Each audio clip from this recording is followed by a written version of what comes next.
warri seenaa wal'aansoo Oromoo baratan hamma tokko haala wal'aansoo Oromoo keessattuu qabsoon hidhannoo qabsoon qawweetti jalqabame ni beektu natti fakkaata. Haa ta'u garuu kan beektaniif yaadachiisa, kan immoo hin beekneefis barumsa akka ta'u jalqabarraa kaasee waan gabaabaan dubbachuu barbaada. Qabsoon qawwee adda bilisummaa Oromootiin hoogganamu bara 1976 baa Oromiyaa yookaan Harargee laga Gobeellee ganda Qarsoo naannoo jedhamutti jalqabe jechuu ni dandeenya nama yartuudhaan. Kunis bara 1976 gara dhumaati.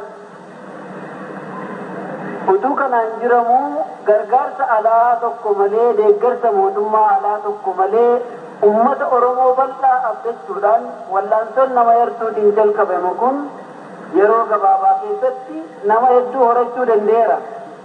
Ammas abdiin isaa ofirratti hirkannoo yookaan ofiin of danda'uu kan jedhu ummata bal'aa Oromoo keessa akka qurxummiitti ummanni keenya galaana ta'e keessa jiraachuudhaan ture. Wal'aansoon kun jalqabamee otoo inni hin jabaatin humni alagaa bara 1977 weerarri Somaalee biyya keenyaatti jalqabuu ni yaadatta. Weerarri jalqabe kunis wal'aansoon kun gaaddisa jala yookaan haguuggii jala akka turu taasise. Mootummaan Itoophiyaa sargogabbii Somaaleetii jedha. Biyya keenya hawaasii garkutachuufi jedha. Dhuguma sargogabbiin ni jirti. Nuti garuu qabsaa'ota Oromoo kan bilisummaa Oromiyaaf falmu turre. Kana keessa osoo jirru Somaaleenis warra kana Mangistuu Hayilamaariyaamtu leenjisee daggalatti baasee nu dura dhaabuuf maqaa Oromootiin kan jedhu Islaama balleessuufi kan jedhu Oromootatti odeessaa turan. Gartuun lachuuyyuu dhaaba xobbee qabsoo hidhannoo xobbee gargaarsa tokkollee hin qabne kana dhabamsiisuuf halkanii guyyaa duula nutti banan jechuudha. Yoo halkan mootummaa Dargii lolle guyyaa Somaalee lollaa, yoo guyyaa Somaalee lolle halkan mootummaa Itoophiyaa lollaa, yeroo itti guyyaa tokko keessatti lamaanuu lollees ni qabna jechuudha. Kuni bara 1977 keessa Konyaa kanneen keessatti wal'aansoo guddaatu ture. Uummanni Oromooyyuu quban qabu ture jechuudha. Amaaris dargoodha jedha, dargoon immoo waraana Dargiiti jetti. Uummanni keenyaa gahaa guddaa godhee nutti hin dirman. Rakkinni dhalate kun mootummaan Itoophiyaas በምስራቅ የተገኘ ድል በሰሜንም ይደገማል yeroo jedhu sana humna guddaa qabu Somaalotatti duulchise sana akka jiruun nurratti bobbaase jechuudha waraana bilisummaa Oromoo dhabamsiisuudhaaf. Kana keessatti immoo yeroo mootummaan weerara guddaa kana nutti banu keessaanis dhibdee guddaa keessa ture. Kunis maaltu ture? Yaada dabaa, yaada dogoggorsaa irree uummata Oromoo diigu kan bilisummaa uummata Oromoos boodatti hambisu yaada gurguddaa lamaatu ture. Warri diidaa dhufan Oromoonni Shawaa, Wallaggaa iddoo garaagaraatii dhufanii wal'aansoo kanatti warri dandeettii qaban, beekumsa qaban, qabsoo kana utuban, warri akka Baaroo Tumsaafaa, warri akka Badhoo Dachaasaafaa, warri akka Magarsaa Bariifaa yeroo wal'aansoo kanatti qabsoo kana qajeelchuuf wal'aansoo kanatti dabalaman warra kiristaanaatu bilisum qabsoon irraa fudhachuudhaa dhufe kan jedhuun dabala kaasu. Karaa kaanii warra misiyoonii warra Jarmaniitiitu nutti dhufe. Karaa kaanii warra Pheenxeetu nutti dhufe. Kan jedhuun Harargeen Islaama waan jedhu mataa keessaa waan qabaniif irree Oromoo bittinneessuu irratti bobba'an. Haala kanaan hoogganoota keenya keessaa warri akka Baaroo Tumsaa, warri akka Badhoo Dachaasaa wareegaman. Haalli kun nu keessatti dhibdee guddaa uume.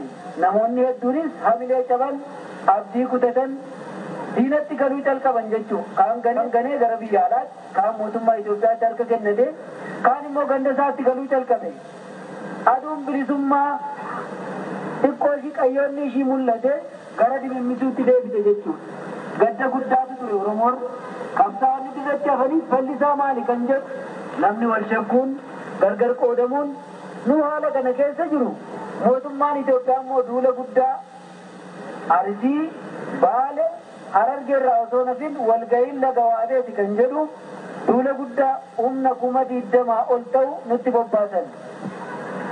Yeroo kana keessatti humni keenya bakka jiru Awraajaa Abroo awraajjaa gaara mul'ata bakka walitti dhufa isaanii horataadhii bakka jedhamtu dirree qaaleetti ayyaana waraana bilisummaa Oromoo jedhamee warri qabsoo kanatti cichee hafe kan itti wal arge ture jechuudha.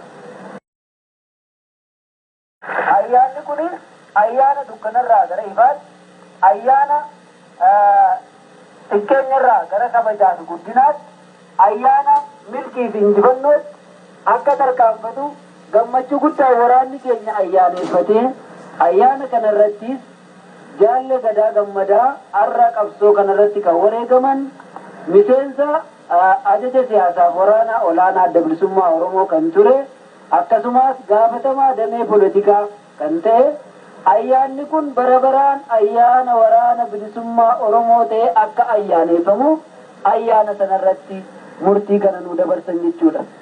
Ayyaanni kun egaa yeroo itti waan hedduutti yaadannu warri qabsoo keessa turre haala yeroo sanaa argine ayyaana bara baraan osoo dandame guyyaa guyyaan ayyaaneffatamu.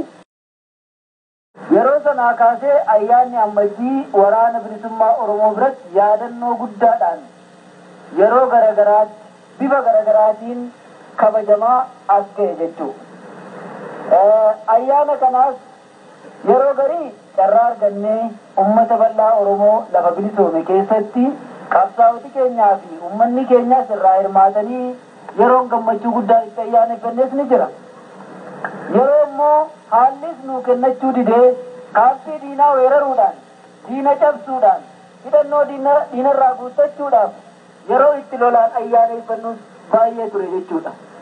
Bifa kana qofa hin turre akkaataan ayyaana ammajjiitti ayyaaneffachaa turre isin jechuudhumaatiin kaase.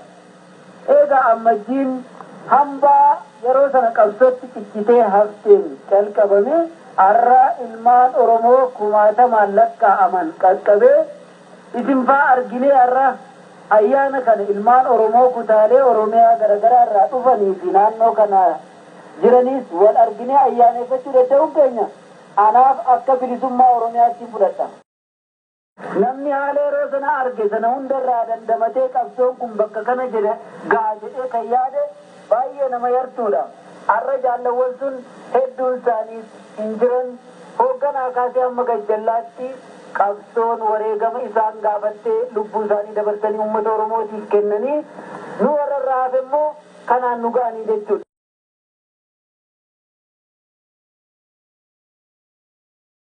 Kana booda maaltu ta'ee jennee waan tokko tokko ilaaluun gaarii ta'a. Dhuguma ayyaanni ammajjii kun ayyaana milkii, ayyaana injifannoo, ayyaana kabajaa fi ulfinaa ta'e isaan boodatti. Kunis qawwee keenya yaa'ee diinatti galees ta'ee ilmaan Oromoo hedduun dogoggoranii abdii kutatanii yeroo sana faca'aniis ta'ee yeroo gabaabaa keessatti isaan hundaa walitti irra caalaa isaanii walitti deebisuun qawwee keenyaas deeffannee egaa gaaffiilee uummanni keenya dhidhiyeessu akkasii kanarraa ka'uun hoogganni keenya dura ta'an dhaaba keenya Jaalle Magarsaa Barii miseensonni koree gidduuf miseensonni waajjira siyaasaa nama 10 ol ta'an dhibdee kana furuuf qabsoo bilisummaa Oromoo daandii saaquuf lubbuu isaanii wareegamaaf kennanii baruma kana keessa bara 1980 gara walakkaatti natti fakkaata biyya Somaaliyaatti daandii qabsoo kanaa saaquuf bobba'an. Jaallawwan kunis utuu nutti hin deebiin akka bobba'anii nafan karatti qabamanii qalaman. Gaafa nu biraa deemanis qabsoodha ni wareegamna. Ba'aa keenya baachuuf qophaa'aa jiran irratti gatanii deeman. Egaa qabsoo biraarraa adda kan isiniin jedhu sababa lama qaba. Tokkoffaa qabsoon marfama kana keessatti deeggarsa alaa malee rasaasa tokko otoo alaa hin galfatin ofirratti hirkannoon hamma yoonaa waggaa 15 marfama keessatti itti fufe hin jiru qabsoo bilisummaa Oromoo yoo ta'e malee. Lammaffaa immoo qabsoon uummata biraa hooggana yoo wareegama kaffalee sadarkaa miseensotaatti malee guutummatti hooggana dhabee hin beeku. Qabsoon Oromoo garuu miseensaa kaasee hamma hooggana dhaaba kanaatti wareegama hedduu kaffale. Jaallaniin amma isiniin jedhu kun warra akka Baaroo fa'aa, warra akka Badhoo Dachaasaa fa'aa, warri akka Magarsaa Barii fa'aa, warri akka Gadaa Gammadaa fa'aa maqaa isinii dha'e kun warra qabsoo kana ijaareef utube hoogganoota qabsoo kanaati. arra jaallan kun hundi isaaniiyyuu hin jiran qabsoo Oromooti isaan nyaate. Qabsoo kana qofa miti karaa biraanis bahaaf dhiha lafa fageenya hammana ga'u addaan jiraanne kan wal qunnamtiin walitti deemuun wal arguun sababa diinaatiif hin danda'amne.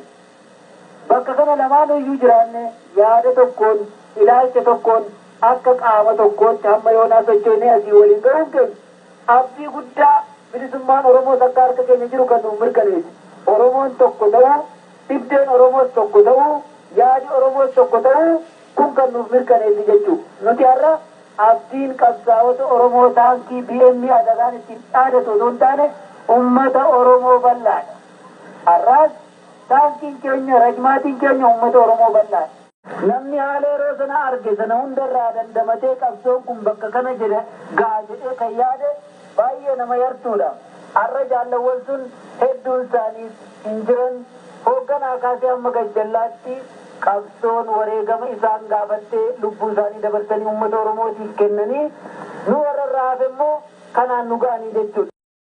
Hedduun keenya nagaa barbaada. Waa'ee nagaa dubbanna. Nagani dhuguma gaarii kan ilmi namaa hundi barbaadu. Nagaa garbummaa garuu hin barbaadne. Warri teenya akkasumatti hawwinu. Girrigirriidhumaan mirqaana horii gadi horiilee bilisummaan waan dhufte nutti fakkaatu sooba. Bilisummaan fagoo wareegama hedduu nu gaafate. Wareegama lubbuu kan qabeenya, kan qaama keenya, kan dantaa keenya hunda wareeguu nu gaafate. Oromoon kanaaf qophii ta'uutu irra jira. Haasaa kiyya osoo hin xumurre daqiiqaa tokko jaallawwan asiin nugaan kanarraa hafanii wareegama barbaachisu hundumaa kaffalanii nuun ayyaana kanaan nugaan haa yaadannuun isiniin jedha.